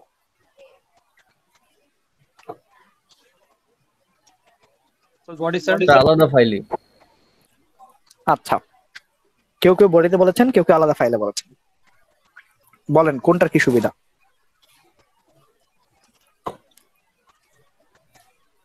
স্যার আলাদা ফাইলে যখন করব তখন ওই জাভাস্ক্রিপ্টের মধ্যে শুধু জাভাস্ক্রিপ্টের কোডগুলা থাকবে, তো এটা ওকে, ইজি হবে আর কি, যেহেতু অনেকগুলো যদি করতে হয় তখন। আর যদি সিঙ্গেল বা দুই দুই একটা করি তখন বডি বা হেডের ভিতরে করলে সুবিধা। আচ্ছা, সো এটা একটা ব্যাপার গেল। আরেকটা ব্যাপার চিন্তা করেন যে জাভাস্ক্রিপ্টের কোডটা যদি আমরা এইচটিএমএল এর ফাইলের মধ্যে লিখি তাহলে কি হবে? আমাদের পড়ার সময় একবার এইচটিএমএল এর কোড পড়তে হচ্ছে, আবার হচ্ছে জাভাস্ক্রিপ্টের কোড পড়তে হচ্ছে। তো কেউ যদি মানে যে প্রোগ্রামটা করেনি সে যদি এসে এই লেখাগুলো দেখে তো তার এই জিনিসগুলো আসলে বুঝতে অনেক কষ্ট করতে হবে না? তো আপনি মনে করেন 500 লাইনের একটা ওয়েব পেজ তৈরি করেছেন, সো 500 লাইনের ওয়েব পেজ থেকে হয়তো ভুল খুঁজে বের করা খুবই সহজ, কিন্তু সেটা যদি বা ভুল বা সেটা দেখে বোঝাটাও আসলে খুবই সহজ। কিন্তু আপনি যদি 5,000 বা 50,000 লাইনের একটা ওয়েব পেজ তৈরি করেন তো সেই ক্ষেত্রে আসলে সেইখানে এভাবে যদি আপনি এইচটিএমএল সিএসএস জাভাস্ক্রিপ্টের সব কোড একটা পেজের মধ্যে লিখেন তো সেটা কি একটা জগা খিচুড়ি অবস্থা হয়ে যাবে না? জি স্যার। তার মানে আমাদের প্রোগ্রামের যে রিডেবিলিটি সেই রিডেবিলিটিটা কমে যাবে। তো আমরা যখন রিয়েল লাইফে কাজ করব, সো রিয়েল লাইফে কাজ করার সময় দেখব যে প্রোগ্রামকে যত সহজ করে লেখা যায়, কোন একটা কাজকে যত সহজ করে লিখবেন সেইখানে ভুল হওয়ার সম্ভাবনা তত কম হবে, এবং যদি ভুল থাকেও সেটাকে খুঁজে বের করাটাও ততটা সহজ হবে, এবং আরেকজন দেখেই আসলে সেটা বুঝতে পারবে। সো এইসব বিভিন্ন জিনিস চিন্তা করে আসলে জাভাস্ক্রিপ্টের কোডগুলো আমরা আলাদা ফাইলে লিখতে পারি। যদি আমাদের যেটা হচ্ছে মারুফ বলতেছিলেন যে যদি আমাদের অনেক বেশি জাভাস্ক্রিপ্টের কোড লিখতে হয় তো সেই ক্ষেত্রে আমরা কোথায় লিখবো? আলাদা একটা ফাইলে লিখবো। এবং আলাদা একটা ফাইলে লেখার আরো একটা সুবিধা আছে, সেই সুবিধাটা কি কেউ বলতে পারবেন? যখন ইয়া হবে জাভাস্ক্রিপ্টের ফাইলগুলো একটু হেভি হয়, তো এর জন্য লোড একটু দেরি হয়, এটা পরে দেখা যায়। বুঝিনি। আর জাভাস্ক্রিপ্টের ফাইলগুলো একটু হেভি হয়, আহ, হুম। যখন ওয়েব পেজ লোড হয় তখন মানে ওয়েব পেজ লোডিংটা স্লো হয়ে যেতে পারে। স্লো হয়ে যেতে পারে, এর জন্য আমরা লাস্টে রাখতে জাভাস্ক্রিপ্ট। আচ্ছা, সো এটা হচ্ছে বডির মধ্যে কেন লাস্টে রাখবে সেটার উত্তর। ঠিক আছে, আমি বলেছি যে জাভাস্ক্রিপ্টের জন্য আসলে কেন আলাদা ফাইল পাওয়া। তো যদি আমাদের এমন দরকার হয় যে এখানে যে স্ক্রিপ্ট গুলো লিখছি, মানে জাভাস্ক্রিপ্টের যে প্রোগ্রাম গুলো লিখছি, সেই জিনিসগুলো মাল্টিপল ফাইল ব্যবহার করে, তো সেই ক্ষেত্রে আমরা হচ্ছে একটা জাভাস্ক্রিপ্ট ফাইলের মধ্যে বিভিন্ন কোডগুলো রেখে দিতে পারি এবং সেটা কি করতে পারবো, অন্যান্য ফাইলগুলো ব্যবহার করতে পারবে, অন্যান্য যে এচটিএমএল ফাইলগুলো থাকবে বা যেখান থেকে আমাদের দরকার হবে তারাও ব্যবহার করতে পারবে। সো একটা সিঙ্গেল পয়েন্ট থাকলো, যে সিঙ্গেল পয়েন্ট বা কমন একটা পয়েন্ট থাকলো, যে কমন পয়েন্ট থেকে সবাই কোডগুলোকে নিয়ে ব্যবহার করতে পারছে, তার মানে আমরা জিনিসটাকে রিইউজ করতে পারছি। সো যখন আমাদের এরকম দরকার হবে, মানে আমাদের সিচুয়েশন অনুযায়ী আসলে আমরা প্রোগ্রামটাকে লিখি। এবং স্ক্রিপ্টকে আমরা তো ছোট ছোট অংশ করে, মনে করেন যে একটা এইচটিএমএল ফাইলের মধ্যে আমরা 50,000 স্ক্রিপ্ট যদি লিখে দিই, বা 5টা 10টা 50টা স্ক্রিপ্ট যদি লিখি, সেটা আমরা আলাদা আলাদা ছোট ছোট অংশ করে করেও লিখতে পারবো। কিন্তু যখন আমরা ছোট ছোট অংশ করে লিখবো, তো তার মানে হচ্ছে সেই স্ক্রিপ্টটাকে লোড করার জন্য এবং সেটাকে ইন্টারপ্রেট করার জন্য আসলে ব্রাউজারের একটা, মানে কি বলবো, স্লোনেস এর ব্যাপার চলে আসে। সো এটা না করে আমরা সবসময় স্ক্রিপ্টটাকে বডির যে এন্ডিং ট্যাগ থাকে, সেই এন্ডিং ট্যাগের উপরে লিখি।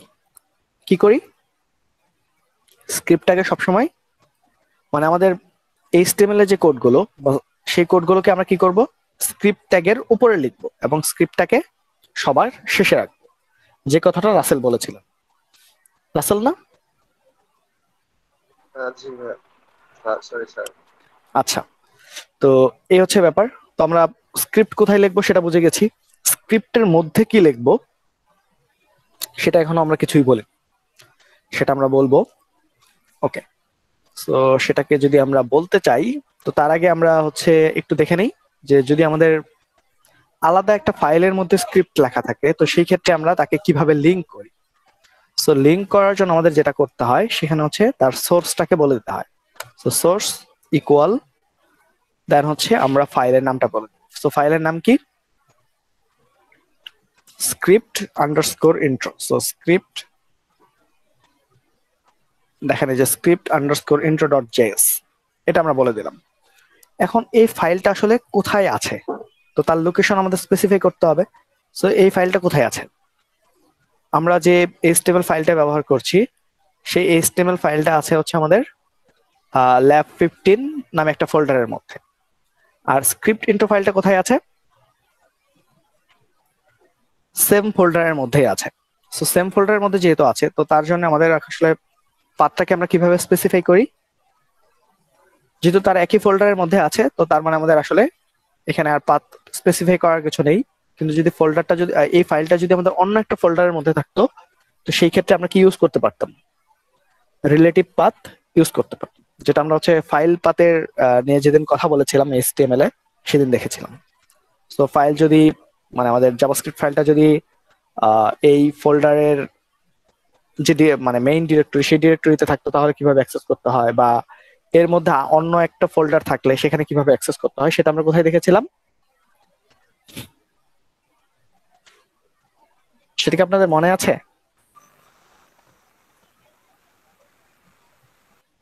হ্যালো? জি স্যার। আচ্ছা, সো এটা নিয়ে তো কারো কোনো কনফিউশন নেই, শুধুমাত্র লিঙ্ক করে দিতে হবে, এটুকু বুঝতে পারলেই হবে। কিভাবে লিঙ্ক করতে হবে, সোর্সের ফাইল পাথটা কিভাবে দিতে হবে, সেটা আমরা জানি আগে থেকে। ওকে, সো এখন আমরা যেটা করব সেটা হচ্ছে প্রথম জাভাস্ক্রিপ্টের কিছু জিনিসপত্র দেখে নিব। সো জাভাস্ক্রিপ্টের জন্য যখন আমরা আলাদা একটা ফাইল তৈরি করেছি এবং সেটাকে লিঙ্ক করে দিয়েছি, সো আমরা কোডগুলো এখানেই লিখি। সো আমরা যদি কোডের মধ্যে এখানে লিখি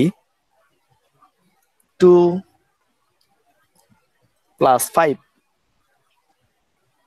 আচ্ছা, সো প্রথমে আমরা একটু বুঝে নিই যে জাভাস্ক্রিপ্টের স্টেটমেন্ট কিভাবে লিখতে হয়। তো জাভাস্ক্রিপ্টে যখন আমরা কোনো স্টেটমেন্ট লিখবো, স্টেটমেন্ট বলতে আমরা কি বুঝি, এটা কি আমরা জানি?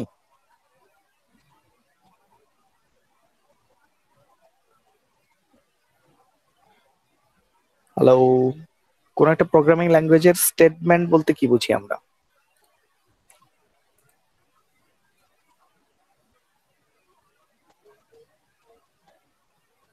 স্যার মানে কোনো একটা সংজ্ঞা টাইপ এরকম কিছু, মানে এটা সম্পর্কে। আচ্ছা, স্টেটমেন্ট বলতে কি বুঝি বলেন?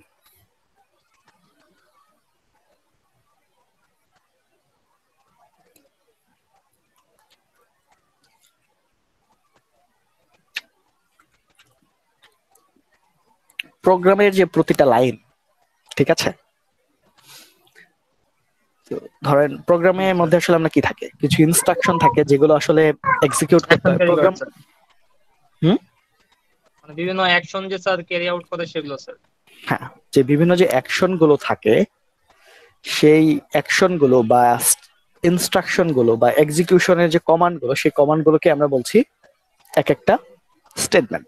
সো জাভাস্ক্রিপ্টে কোন একটা স্টেটমেন্টের লেখার যে নিয়ম, সেই স্টেটমেন্ট লেখার নিয়ম হচ্ছে তার শেষে একটা সেমিকোলন থাকতে হবে।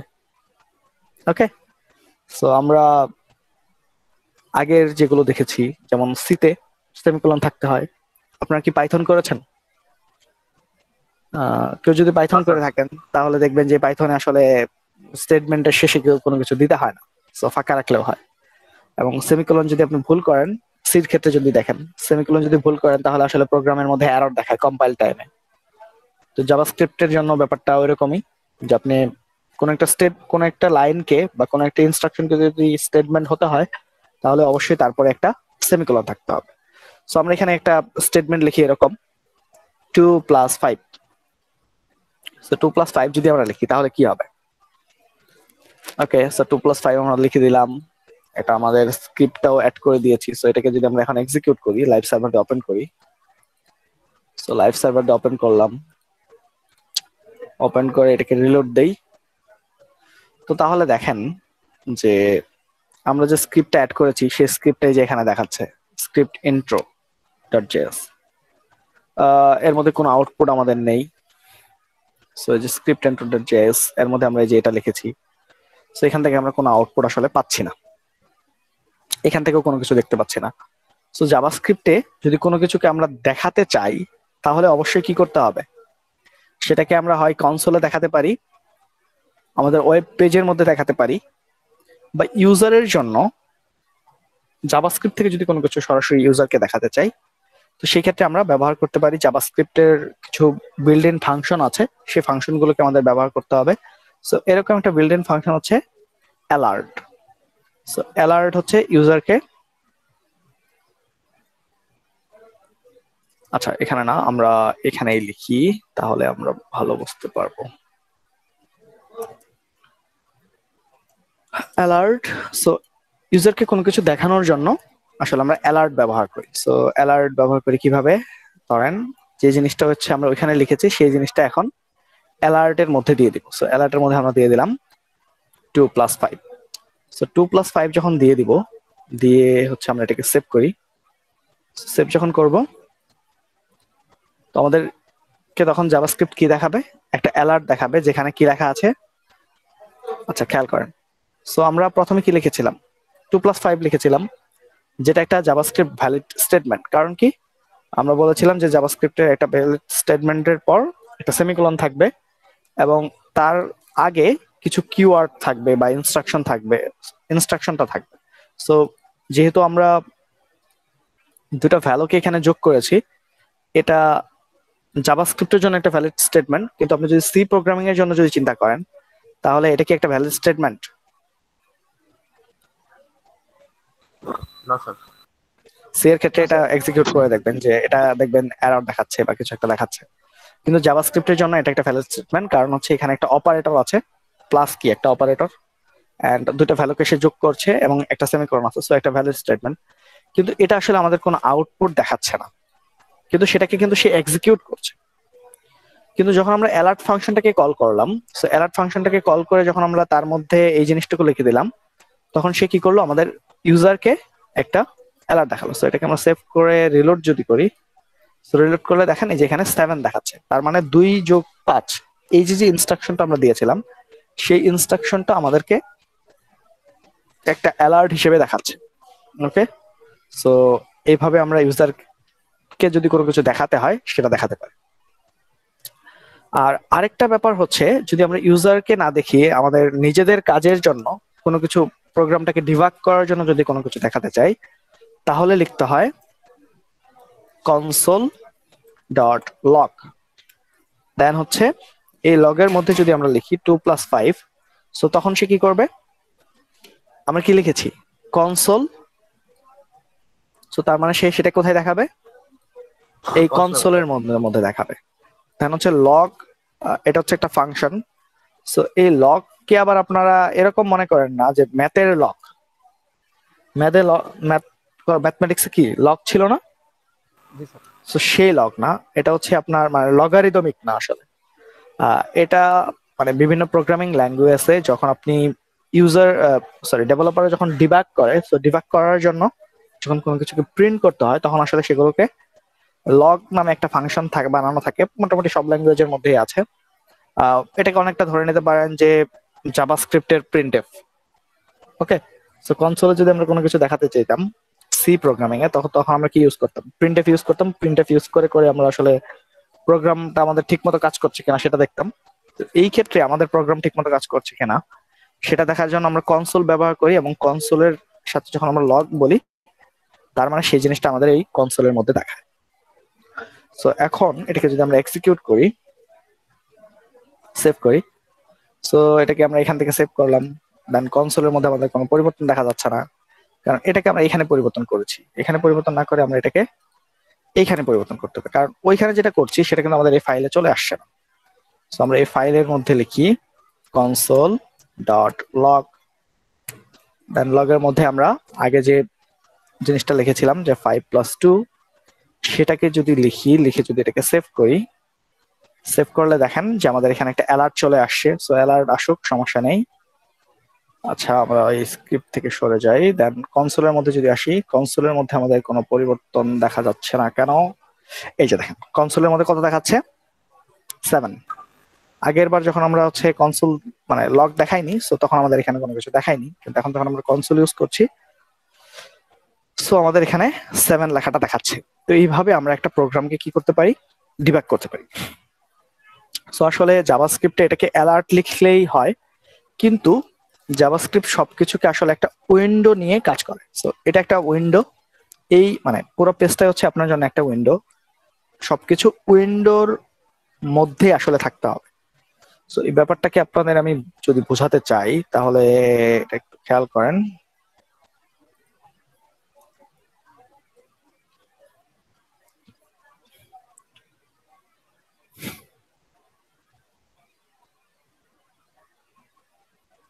ওকে, সো আমরা আগের দিন যেমন দেখেছিলাম যে HTML এর মধ্যে সবকিছু কার আন্ডারে থাকে,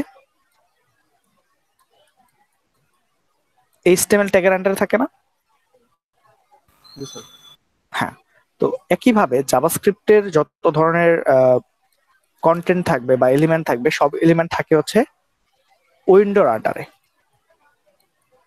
একটা উইন্ডো থাকে, যে উইন্ডোর আন্ডারে, উইন্ডো বলতে আমরা আসলে বুঝি যে আমাদের যতটুকু যা কিছু আছে সবকটাই মানে আমাদের একটা স্ক্রিপ্টের মধ্যে যা থাকবে পুরোটাই আসলে একটা উইন্ডোর মধ্যে থাকবে। সো আমরা যত কন্টেন্ট দেখাবো সবকিছু দেখাবো আসলে উইন্ডোর সাথে, উইন্ডোর উপর ভিত্তি করে। ওকে, সো উইন্ডোর উপর ভিত্তি করে যদি দেখাই, তার মানে আমাদের এই প্রোগ্রামটা আসলে শুধু অ্যালার্ট লিখলেই হচ্ছে, কিন্তু আসলে বাস্তবতা হচ্ছে এটাকে আসলে লিখতে হয় window dot alert.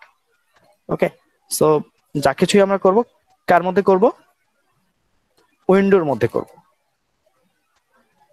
Okay, this is the মনে করেন যে বেস এলিমেন্ট, যার উপর সবকিছু থাকবে। ওকে, সো যে কারণে আমরা যখন মানে অ্যালার্টটাকে দেখাচ্ছি সেটাকে আমরা দেখাচ্ছি উইন্ডোর মধ্যে। আর আমরা যখন এই লকটাকে দেখালাম, লকটাকে আমরা কোথায় দেখালাম, কনসোলের মধ্যে। ওকে, সো অ্যালার্ট দেখাবো উইন্ডোর মধ্যে, আর লক দেখাবো আমরা কিসের মধ্যে, কনসোলের মধ্যে। ওকে, সো এটাকে যদি আমরা সেভ করি তাহলে দেখবো যে আমরা সেম জিনিসটাকেই দেখাচ্ছে। ওকে, এই পর্যন্ত বুঝতে তো কারো কোনো সমস্যা নেই? না স্যার। আচ্ছা, সো এই পর্যন্ত বুঝতে যদি কারো সমস্যা না থাকে তাহলে হচ্ছে আমরা চলে যাই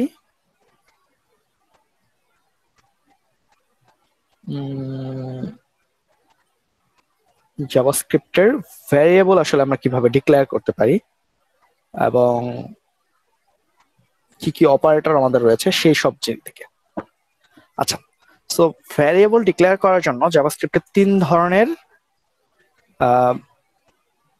তিনটা আলাদা আলাদা কিওয়ার্ড আসলে আছে ভ্যারিয়েবল ডিক্লেয়ার করার জন্য।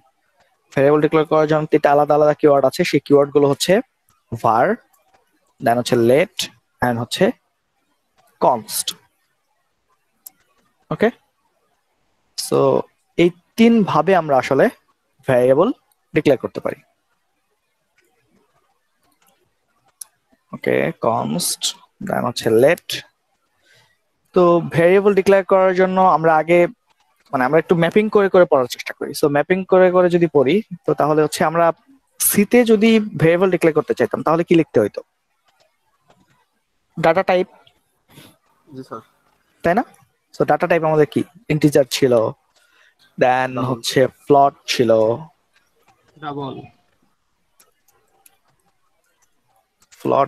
দেন ছিল ডাবল, তারপর ক্যারেক্টার ছিল। তো জাভাস্ক্রিপ্টে তো ভ্যারিয়েবলের নামের var, দেন হচ্ছে let, তারপর হচ্ছে const, এগুলো দিয়ে আসলে কি ডাটা টাইপ বোঝানো হচ্ছে? তো এইখানে তো নাম দেখে আমরা বুঝতে পারছিলাম যে এটা একটা ইন্টিজার ধরনের ডাটা হয়তো সে রাখবে, এখানে ফ্লোটিং পয়েন্ট রাখবে, ডাবল ভ্যালু রাখবে বা ক্যারেক্টার রাখবে। এখানে দেখেন জাভাস্ক্রিপ্টের ক্ষেত্রে আসলে যে তিনটা কিওয়ার্ড দেয়া আছে সেই তিনটা কিওয়ার্ড দিয়ে আসলে আমরা বুঝতে পারছি না কি ধরনের ডাটা তারা রাখবে, সেটা কি আমরা বুঝতে পারছি? না স্যার। এটা দেখে মনে হচ্ছে যে এখানে ভ্যারিয়েবল কিছু একটা হয়তো হবে। এটা let সামথিং, দেন const, সো কনস্ট্যান্ট ধরনের কিছু একটা ফিল আসতেছে। ওকে, সো এর কারণটা হচ্ছে জাভাস্ক্রিপ্ট হচ্ছে আপনার কি ধরনের ডাটা টাইপ তারা ব্যবহার করে সেটা হচ্ছে ফ্লেক্সিবল ডাটা টাইপ। তাদের flexible data type. So flexible data type বলতে আমরা আসলে কি বুঝি?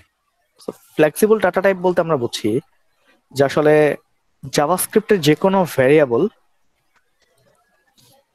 যে কোনো ধরনের ডাটা স্টোর করতে পারে। এর মানে হচ্ছে এই ভ্যারিয়েবলটা আসলে ডাটা টাইপ স্পেসিফিক না, আপনি এই ভ্যারিয়েবলের মধ্যে যে কোনো ধরনের ডাটা রাখতে পারেন। তার মানে ডাটা টাইপগুলো কেমন? ডাইনামিক। সো ভ্যারিয়েবল ডিক্লেয়ার করার যে পদ্ধতিটা সেটা কি? ডাইনামিক পদ্ধতি। তো আপনার ডাইনামিক পদ্ধতি বলতে আমরা আসলে কি বুঝছি? সো তার মানে এর মধ্যে যে ডাটা টাইপটা থাকবে, যে ডাটাটা থাকবে সেটা টাইপ পরিবর্তন হতে পারে। ডাইনামিক মানে আমরা প্রথমে কি বলেছিলাম? পরিবর্তন। যেটা পরিবর্তন হবে। যেমন আপনি যদি ইন্টিজারের জন্য চিন্তা করেন, সো ইন্টিজার মনে করেন a ডিক্লেয়ার করলেন, সি এর ক্ষেত্রে চলে যান, সি এর ক্ষেত্রে ইন্টিজার a ডিক্লেয়ার করলেন, সো সে কি কি ডাটা আসলে সে স্টোর করতে পারবে বলেন তো? শুধুমাত্র ইন্টিজার টাইপ ডাটা। শুধু ইন্টিজার টাইপের। আমি যদি এরকম বলি তাহলে কি সে সেটা স্টোর করতে পারবে? না স্যার। না। তার মানে এর ডাটা টাইপটা কি? ফিক্সড। জি স্যার। আচ্ছা, কিন্তু জাভাস্ক্রিপ্টের ক্ষেত্রে যদি চিন্তা করেন যে আমরা জাভাস্ক্রিপ্টের ক্ষেত্রে যখন কোনো ভ্যারিয়েবল ডিক্লেয়ার করব তার ডাটা টাইপটা আসলে ফিক্সড হবে না, তার ডাটা টাইপটা হচ্ছে ডাইনামিক। তার মানে আমরা ভ্যারিয়েবল a বললাম, এর মধ্যে আমরা চাইলে ইন্টিজার ভ্যালু রাখতে পারবো। আবার মনে করেন পরবর্তী লাইনে, আচ্ছা এটাকে আমরা আরেকটু অন্যভাবে দেখাই। মনে করেন ইন্টিজার a ইকুয়াল, আমরা প্রথমে ভ্যারিয়েবলটাকে ইন্টিজার হিসেবে ডিক্লেয়ার করেছি, সো এখানে আমরা রেখে দিলাম 89। ওকে, পরের লাইনে যদি আমরা এরকম অ্যাসাইনমেন্ট করি যে 78.9, তাহলে সে আমাদের কি বলবে? যে এখানে যে ডাটাটা আমি অ্যাসাইন করতে চাচ্ছি সেই ডাটাটা আসলে এই ভ্যারিয়েবলের সাথে মিলছে না। এর যে ডাটা টাইপ সেটা হচ্ছে আমাদের এটা যে ভ্যারিয়েবল আমরা ডিক্লেয়ার করেছি, এ তো একটা ভ্যারিয়েবল, তাই না? সো এই ভ্যারিয়েবলের ডাটা টাইপের সাথে মিলছে না, তার মানে আমাদের একটা এরর দেখাবে। বা হচ্ছে a ইকুয়াল যদি আমরা এখানে বলি CSE, তো সেই ক্ষেত্রেও কি বলবে? বলবে যে আমি হচ্ছে একটা ইন্টিজারের মধ্যে একটা স্ট্রিং কে রাখতে চাচ্ছি, যেটা আসলে পসিবল না। কিন্তু জাভাস্ক্রিপ্টের জন্য যদি আমরা দেখি, তাহলে যেহেতু এটা ডাইনামিক্যালি টাইপড, ডাইনামিক্যালি টাইপড মানে হচ্ছে যে এর মধ্যে আমরা যে কোনো ধরনের ডাটা চাইলে রাখতে পারবো। সো মনে করেন আমরা ভেরিয়েবলটাকে প্রথমে 67 দিয়েছি, সো এটা একটা ইন্টিজার টাইপের ভ্যালু আমরা দিয়েছি। সো আমাদের পরে মনে হলো যে না, আমরা হচ্ছে এখানে 67 না দিয়ে এটা 67.1 দেওয়া দরকার।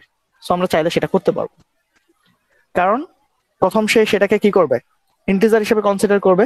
কিন্তু যখন আমরা তার ভ্যালুটাকে 67.1 দিয়ে দিব, তো তখন এ আসলে এই সময় তার টাইপ কি ছিল, ইন্টিজার।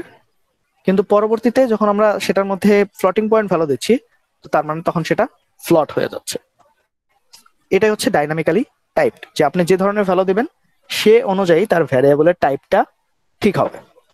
বা এখানে যদি আপনি ভ্যালু হিসেবে দিয়ে দেন সিএসি, তো তখন এর টাইপটা কি হয়ে যাবে,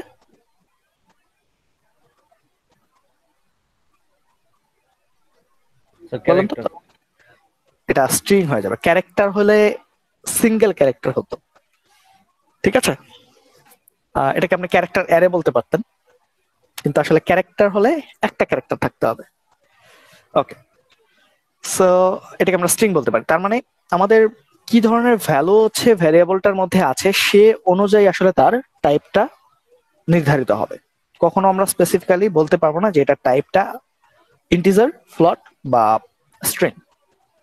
এটা পুরোপুরি কার উপর নির্ভর করবে, কি ধরনের ডাটা সে স্টোর করছে তার উপর ভিত্তি করে আসলে আমরা তার টাইপটা বলতে পারি। ওকে, সো আমরা যদি দেখি তাহলে এই জিনিসটা আমাদের একটু ক্লিয়ার হবে। ওকে, দেখেন আমাদের এখানে কিছু এরর দেখাচ্ছে, কারণ হচ্ছে কি আমরা এখানে অনেক কিছু লিখেছি যার আসলে কোনো মিনিং নেই। সো এই জিনিসগুলোকে আমরা এখান থেকে ডিলিট করে দেই। ওকে, এগুলোকে আমরা এখান থেকে ডিলিট করে দেই, এবং কোন একটা ভ্যারিয়েবলের টাইপ কি সেটা দেখার জন্য আমাদের দরকার হচ্ছে একটা কিওয়ার্ড, সেটা হচ্ছে টাইপ অফ। যদি আমরা এখানে কোনো একটা কিছু নাম লিখি তাহলে তার টাইপটা আমাদেরকে দেখাবে। ওকে, সো এটা আমরা জেনে রাখলাম। তো প্রথমে আমরা একটা ভ্যারিয়েবল ডিক্লেয়ার করি। সো ভ্যারিয়েবল এ ইকুয়াল আমরা বললাম হচ্ছে 67। ও আচ্ছা, ডাটা টাইপ নিয়ে আপনাদের আমি বলিনি। ডাটা টাইপে আসলে সি বা সি প্লাস প্লাস বা জাভার ক্ষেত্রে যেমন আমাদের ইন্টিজার ছিল, ফ্লট ছিল, এখানে আসলে ওরকম না। এখানে ইন্টিজার, ফ্লট দুটাকে মিলে আসলে যে ডাটা টাইপটা বলা হয় সেটা হচ্ছে নাম্বার। মানে আপনার ইন্টিজার ভ্যালু থাকুক বা ফ্লোটিং পয়েন্ট ভ্যালু থাকুক, সেটাকে জাভাস্ক্রিপ্টে কি বলা হচ্ছে, নাম্বার। মানে তার ডাটা টাইপটা হচ্ছে নাম্বার। আর যদি আপনার ক্যারেক্টার থাকুক বা হচ্ছে আচ্ছা ক্যারেক্টার বা স্ট্রিং থাকুক, সেটাকে আমরা বলছি স্ট্রিং। আরেকটা ডাটা টাইপ আছে, সেটা হচ্ছে আপনার বুলিয়ান। বুলিয়ান ডাটা টাইপ তো আমরা পরিচিত, তাই না? বুলিয়ান মানে কি, true false. So true false, Boolean data type আছে। এন্ড এখানে আরো বেশ কিছু টাইপ আছে। ডাটা টাইপ যদি বলি, তো ডাটা টাইপের মধ্যে একটা হচ্ছে আনডিফাইন্ড, এন্ড আরেকটা হচ্ছে নাল, দেন হচ্ছে অবজেক্ট। সো আরেকটা টাইপ আছে, না আর কিছু নেই এরকম। সো এগুলো হচ্ছে মোটামুটি বেসিক টাইপ। বেসিক টাইপ যদি আমরা বলি, বেসিক টাইপ হচ্ছে এই তিনটা, নাম্বার, স্ট্রিং এবং হচ্ছে বুলিয়ান। আর এই তিনটা হচ্ছে আপনার জাভাস্ক্রিপ্ট স্পেসিফিক টাইপ। ওকে, সো জাভাস্ক্রিপ্ট স্পেসিফিক টাইপ বলতে হচ্ছে আমাদেরকে আনডিফাইন্ড, নাল এই দুটো জিনিস সম্পর্কে জানতে হবে। আমরা হচ্ছে কোনো কিছুকে যদি অবজেক্ট আকারে স্টোর করতে চাই, জাভাস্ক্রিপ্ট আসলে সবকিছুকে অবজেক্ট হিসেবে কল্পনা করে। সো এই অবজেক্ট টাইপটা নিয়ে আমরা দেখবো। আপাতত আপনারা জেনে রাখেন যে বেসিক মানে ডাটা রাখার জন্য বেসিক টাইপ হচ্ছে আসলে তিনটাই, নাম্বার, স্ট্রিং এবং হচ্ছে বুলিয়ান। এবং আরো তিনটা টাইপ আছে, সেগুলো হচ্ছে আনডিফাইন্ড, নাল এবং অবজেক্ট। ওকে, সো এই জিনিসগুলো কি এগুলো আমরা দেখছি একটু পরেই। তো যখন আমরা এর টাইপ জানতে চাবো, সো টাইপ আমরা এটাকে কনসোলে প্রিন্ট করি। So console dot log type of a, so type of a যদি আমরা দিই তাহলে কি দেখাবে, সে এ এর টাইপটা দেখাবে। এখন যদি আমরা এ ইকুয়াল লিখি সিএসসি, সো সিএসসি যদি লিখি এবং এখন যদি আমরা এর টাইপটাকে প্রিন্ট করি তাহলে কি দেখানোর কথা, স্ট্রিং। স্ট্রিং। ওকে, আবার এ ইকুয়াল যদি আমরা লিখে দেই ট্রু, সো তখন তার টাইপ কি দেখাবে, বুলিয়ান। তার মানে দেখেন আমরা এখানে ভ্যারিয়েবল ডিক্লেয়ার করেছি কিন্তু তার কি ভ্যালু আছে সেই ভ্যালুর উপর ভিত্তি করে আমাদের বিভিন্ন আউটপুট দেখাচ্ছে। আচ্ছা, এটাকে আমরা সেভ করি। সো সেভ করে এখানে যদি আসি তাহলে দেখেন প্রথমে কি লেখা দেখাচ্ছে, নাম্বার। দেখেন প্রথমে 67 দিয়েছি, সো এটাকে নাম্বার দেখাচ্ছে। দেন সিএসসি যখন দিয়েছি তখন এর টাইপটা কি হয়ে গেছে, স্ট্রিং হয়ে গেছে। স্ট্রিং হয়ে গেছে। এবং যখন আমরা এখানে ট্রু বা ফলস বলছি তখন সেটা বুলিয়ান হয়ে যাচ্ছে। ওকে, অ্যান্ড এ ইকুয়াল যদি আমরা হচ্ছে, ওকে, এটাকে আমরা এভাবে না দিয়ে এই কাজটাকে আমরা নিচের লাইনে করি, তাহলেই কন্ট্রোল এক্স এ,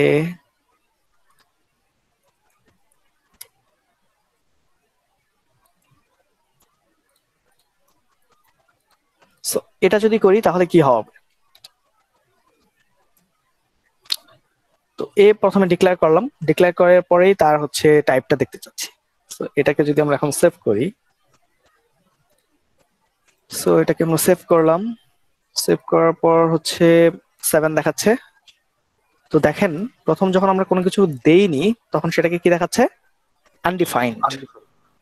তো তার মানে এখন আমরা এটাকে কি করিনি, কোনো কিছু ডিফাইন করিনি, তার মানে এর ডাটা টাইপটা হচ্ছে আনডিফাইন্ড। তার মানে কোনো ভ্যালু না থাকলে তখন সেটাকে আমরা আনডিফাইন্ড বলতে পারি।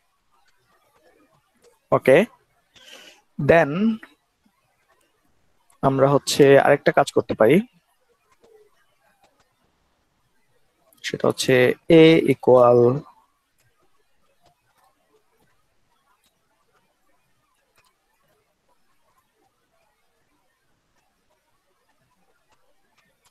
এটা যদি করি কি দেখানোর কথা বলেন তো, নাল। কেন নাল, কারণ এখানে এর কোনো ভ্যালু দেওয়া হয় নাই। আচ্ছা এর কোনো ভ্যালু দেওয়া নাই, তো দেওয়া আছে তো সেমিকলন। আচ্ছা। তো ইনভার্টেড কমা দেওয়া আছে তো। হুম, আর এটা তো স্যার স্ট্রিং টাইপ হবে। এটা কেন নাল হবে না বুঝতে পারছেন? তাহলে স্যার নাল কখন হবে? আচ্ছা, নাল কখন হবে সেটা আমরা দেখতেছি একটু পরে।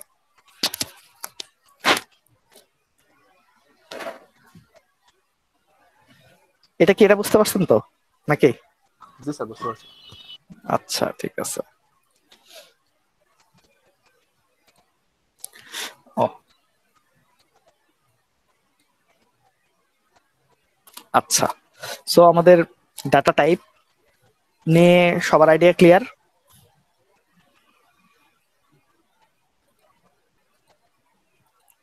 ডাটা টাইপ নিয়ে কারো কোনো কোশ্চেন আছে? না স্যার। আচ্ছা, ওকে।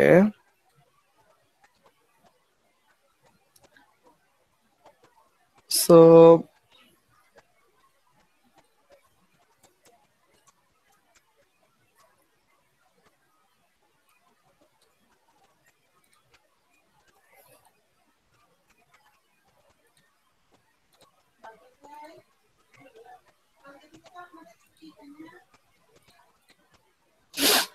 আচ্ছা, সো যখন আমরা এ ইকুয়াল নাল বলছি তখন আমাদের কি দেখাচ্ছে,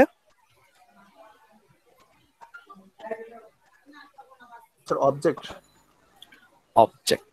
ওকে, সো এটা আমাদের অবজেক্ট হয়ে গেল। সো অবজেক্ট আসলে কি?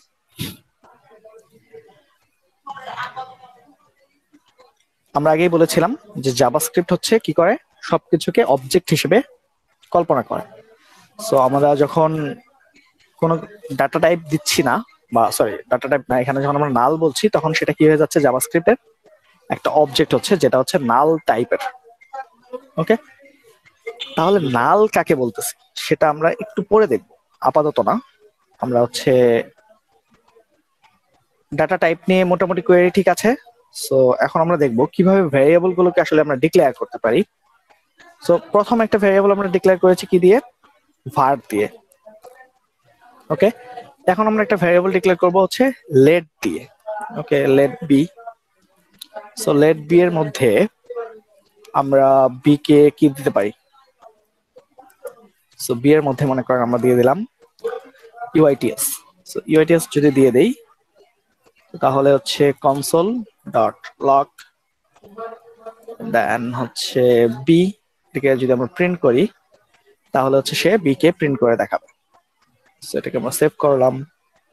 সো সেভ করার পর আচ্ছা আমরা এই অ্যালার্টটাকে বাদ দিয়ে দিব।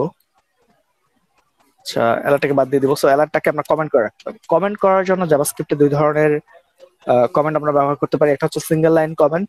সো সিঙ্গেল লাইন কমেন্টের জন্য কি ব্যবহার করা হয়, দুইটা ডাবল স্ল্যাশ করে আমরা হচ্ছে সিঙ্গেল লাইন কমেন্ট করতে পারি। আর যদি আমাদের মাল্টি লাইন কমেন্ট করতে হয় তো সেই ক্ষেত্রে আমরা ব্যবহার করব স্ল্যাশ স্টার অ্যাস্টারিস্ক দেন হচ্ছে অ্যাস্টারিস্ক স্ল্যাশ। তো এটা হচ্ছে আমরা মাল্টিপল লাইন কমেন্ট এভাবে করতে পারি। ওকে, সো আমাদের var দিয়ে আমরা যেটা ডিক্লেয়ার করেছি সেটাকে আমরা এভাবে, আচ্ছা এটাকে এইটুককে আমরা কমেন্ট করে রাখি।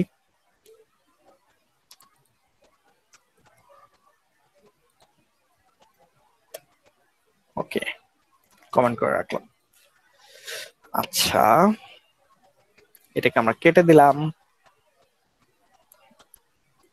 এটা পুরোটাকে আমরা হচ্ছে কমেন্ট করে রাখি। তারপর হচ্ছে আমরা এই জিনিসটাকে দেখি। ওকে, তাহলে দেখেন যে আমরা var দিয়ে মানে var লেখা দিয়ে var কিওয়ার্ডটা দিয়ে যেভাবে ভ্যারিয়েবল ডিক্লেয়ার করতাম, let দিয়েও আমরা ঠিক সেম ভাবে ভ্যারিয়েবলটাকে ডিক্লেয়ার করছি এবং একই ভাবে আমরা চাইলে এর ভ্যালু চেঞ্জ করতে পারছি। সো v ইকুয়াল যদি আমাদের এখানে uits এর পরিবর্তে csc দিতে হয়, সো সেটাও আমরা কিন্তু চাইলে করতে পারছি। তাহলে আসলে পার্থক্যটা কোথায়? একই কাজ করার জন্য তো আসলে কখনো দুইটা কিওয়ার্ড ব্যবহার করা উচিত না, তাই না? এদের মধ্যে তো একটা পার্থক্য থাকা উচিত। সো এই পার্থক্যটা বোঝার জন্য আমাদের যেটা জানতে হবে সেটা হচ্ছে তার স্কোপ। স্কোপ কি জিনিস সেটা কি আপনাদের আইডিয়া আছে? কাকে আমরা স্কোপ বলি? কোনো কিছুর স্কোপ বলতে আসলে আমরা কি বুঝি? ভ্যারিয়েবল স্কোপ, এই কথাটার সাথে কি আপনারা আগে থেকে পরিচিত? না sir. Variable scope. So variable scope বলতে আমরা বুঝি যে একটা ভ্যারিয়েবল কতটুকু জায়গার মধ্যে আসলে অ্যাক্সেসেবল সেটাই হচ্ছে তার স্কোপ। যেমন সি প্রোগ্রামিং এর ক্ষেত্রে যদি চিন্তা করেন, আপনি যদি মনে করেন মেইন প্রোগ্রামের মধ্যে, আমি আপনাদের ম্যাপিং করে চিন্তা করাচ্ছি কেন জানেন? যাতে করে আপনারা মানে দুটার মধ্যে পার্থক্য বুঝতে পারেন এবং আপনারা জিনিসগুলোকে মনে রাখতে পারেন। যখন কম্পেয়ার করে পড়বেন তখন দেখবেন যে আসলে ধরাটা আপনাদের জন্য সহজ হবে যে কোথায় কি হচ্ছে না হচ্ছে। যেহেতু দুইটাই প্রোগ্রামিং ল্যাঙ্গুয়েজ এবং মানে এতে করে আপনাদের বুঝতে পারবেন সহজেই যে আসলে কিভাবে কি করতে হয় না করতে হয়। ওকে, সো ভ্যারিয়েবলের স্কোপ যদি বলি, তো এখানে যদি একটা কোনো ভ্যারিয়েবল ডিক্লেয়ার করেন, ধরেন ইন্টিজার আই নামে একটা ভ্যারিয়েবল ডিক্লেয়ার করলেন। সো আই নামে একটা ভ্যারিয়েবল ডিক্লেয়ার করেন, সেই আই কে আপনারা কতদূর পর্যন্ত মানে অ্যাক্সেস করতে পারবেন? মেইন ফাংশনের ভিতর। এই মেইন ফাংশনের ভিতর, এর বাইরে কি এটাকে অ্যাক্সেস করতে পারবেন? না স্যার। সো তার মানে এই এই যতটুকু অংশ জুড়ে, আচ্ছা মেইন ফাংশনের মধ্যেও আপনি কিন্তু ইউজ করতে পারবেন না। সেটাকে ইউজ করতে পারবেন কতদূর পর্যন্ত বলেন তো? যেখানে আইটাকে ডিক্লেয়ার করেছেন তারপরে থেকে আপনি এটাকে অ্যাক্সেস করতে পারবেন। তার মানে আই কে যদি আপনি এখানে ডিক্লেয়ার করেন, তার মানে আয়ের উপরে যেখানে ডিক্লেয়ার করেছেন তার উপরে কিন্তু আসলে আইটাকে ব্যবহার করতে পারবেন না। তার মানে যে অংশ জুড়ে আপনি একটা ভ্যারিয়েবলকে ব্যবহার করতে পারেন সেটা হচ্ছে ওই ভ্যারিয়েবলের স্কোপ। এই আইডিয়াটা ক্লিয়ার? জি স্যার। আচ্ছা, সো এই আইডিয়াটা যদি ক্লিয়ার থাকে তো দেখেন যে এই আইটাকে শুধুমাত্র মেইন ফাংশনের মধ্যে ব্যবহার করা যাচ্ছে। সো মেইন ফাংশনের জন্য সেটা কি? তার স্কোপটা হচ্ছে মেইন ফাংশন। সো মেইন ফাংশনের মধ্যে যেহেতু আমরা এটাকে ব্যবহার করছি, তার মানে এটা মেইন ফাংশনের জন্য একটা লোকাল ভ্যারিয়েবল।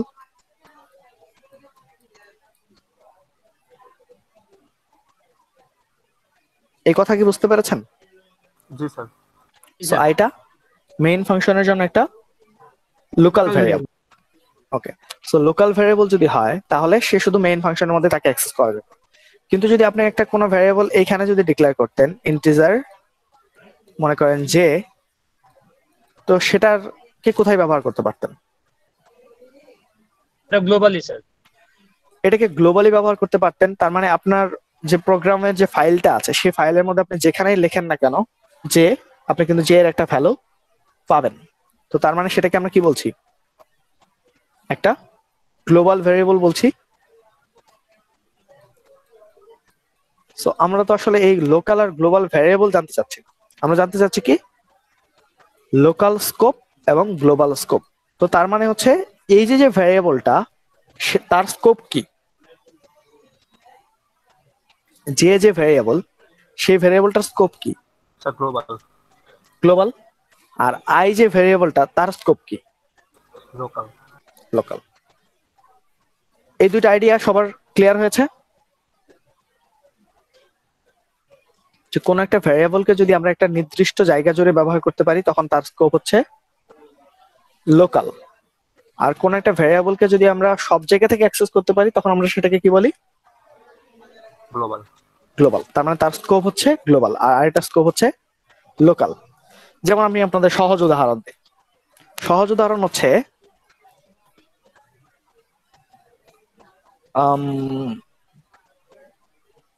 আপনারা কেউ কি দেশের বাইরে গিয়েছিলেন?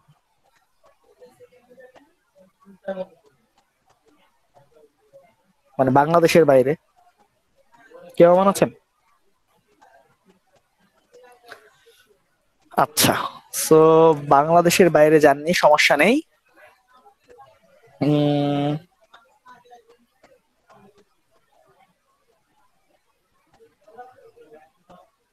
আচ্ছা, আমি যেটা দিতে চেয়েছিলাম সেটা ছিল এরকম। এখন এভাবে চিন্তা করেন যে, স্যার আমি গিয়েছিলাম, আচ্ছা আপনি গিয়েছিলেন, কোন দেশে গিয়েছিলেন? ইন্ডিয়া গিয়েছিলাম স্যার। আচ্ছা, ইন্ডিয়াতে গিয়েছিলেন, তাহলে উদাহরণ আরো সুন্দর হবে। ওকে, ইন্ডিয়াতে গিয়ে আপনি বিকাশ ব্যবহার করার চেষ্টা করেছিলেন? না স্যার। আচ্ছা, সো বিকাশ ব্যবহার করার চেষ্টা করেননি, বা স্যার, বিকাশ আমার আপনি friend করছে স্যার, করা হয়েছে। জি মানে আমি করে হয় না, কিন্তু আমার সাথে যে গেছিল ও করছিল বিকাশ। আচ্ছা, তো বিকাশ ব্যবহার করার যদি চেষ্টা করেন তাহলে হচ্ছে আপনি ওইখানে গিয়ে বিকাশ ব্যবহার করতে পারবেন। জি কেন স্যার। বিকাশ ব্যবহার করতে পারবেন না? কারণ স্যার, হচ্ছে আমার দেশের তো না এটা। আমাদের দেশের না। তার মানে বিকাশ হচ্ছে একটা লোকাল কোম্পানি। ওকে, জি স্যার। তো বিকাশ দিয়ে আপনি কি করেন? শুধুমাত্র দেশের মধ্যে। আচ্ছা বিকাশ, আচ্ছা বিকাশ দিয়ে হচ্ছে শুধু দেশের মধ্যে আমরা কি করতে পারি? টাকা আদান প্রদান করতে পারি। কিন্তু যখন সেটা বাইরে চলে যায়, দেশের বাইরে যখন চলে যায় আমরা, তখন কিন্তু আর টাকা আদান প্রদান করতে পারি না। তো একইভাবে যদি চিন্তা করেন ইভেলি, ঠিক আছে, পরিচিত জিনিস দিয়ে উদাহরণ দিচ্ছি। সো ইভেলির কথা যদি চিন্তা করেন, সো ইভেলিকে কি করতে পারছেন? আপনি দেশের মধ্যে প্রোডাক্ট অর্ডার করতে পারছেন না? সো দেশের মধ্যে প্রোডাক্ট অর্ডার করে হয়তো আপনারা মানে 2, 4, 5, 10 মাসের মধ্যে পাচ্ছেন, সমস্যা নেই। কিন্তু যদি আপনি চিন্তা করেন আলি এক্সপ্রেসের কথা,